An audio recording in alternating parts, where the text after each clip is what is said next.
बहुत सारे गैर मुस्लिम भाइयों को ये कहते हुए सुना है कि मुसलमान भी काबतुल्लाह की परस्तिश करते हैं, पूजा करते हैं।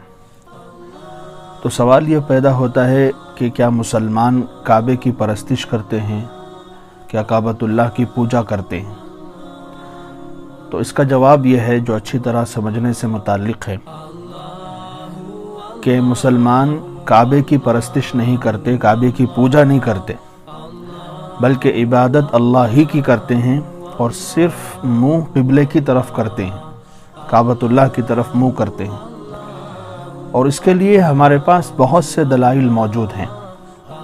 एक तो यह है कि हम खुद उसकी माबूदियत की नफ़ी करते हैं, यानी हम इस बात का इनकार करते हैं कि काबा हमारा माबूद है, हम इसका इनकार करते हैं, इसकी नफ़ी करते हैं। और ज़ाहिर है कि कोई आबिद, कोई इबादत करने वाला अपने माबूद की माबूदियत की नफ़ी नहीं किया करता, इनकार नहीं किया करता। दूसरे ये कि नमाज पढ़ते हुए अगर किसी के दिल में काबे का ख़याल भी ना आए मगर काबे की तरफ मुँह रहे तो नमाज दुरुस्त हो जाती है। चुनांचे बहुत से ऐसे लोग हैं कि मस्जिद में आकर नमाज शुरू कर देते हैं और काबे का ख़याल तक उनको नहीं आता, उनके दिल में काबतुल्लाह का ख़याल भी नहीं आता, फिर भी उनकी नमाज दुरुस्त हो जाती है, सही हो जाती है। अगर हम काबे की इबादत करते हैं तो उसकी नीयत करना शर्त होता, मगर ऐसा नहीं है।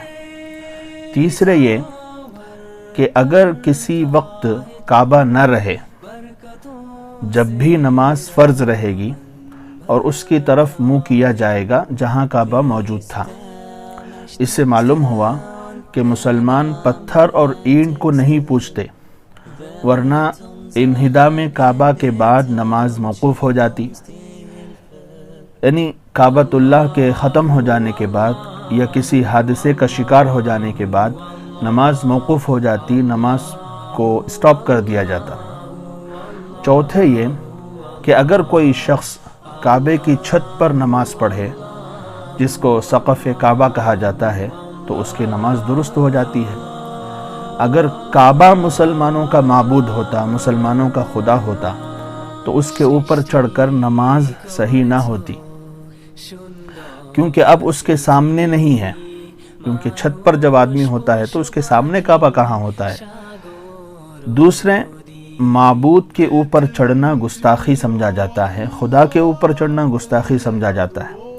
इस हालत में किसी तरह नमाज तो दुरुस्त ना होनी चाहिए थी, मगर फ़ुक़हा ने इस बात की तशरीह की है कि काबे की छत पर भी नमाज हो जाती है, सही हो जाती है। तो क्या माबूद के ऊपर चढ़कर ऐसा किया जा सकता है? हाँ, मुतरिज़ीन ने अपने ऊपर क़ियास किया होगा, इश्काल करने वालों ने, एतराज़ करने वालों ने अपने ऊपर क़ियास किया होगा कि वो गाय और बैल को देवता और माबूद भी समझते हैं, फिर उनके ऊपर सवारी भी करते हैं। मगर इस बात का खिलाफ अक़ल होना बिल्कुल ज़ाहिर सी बात है।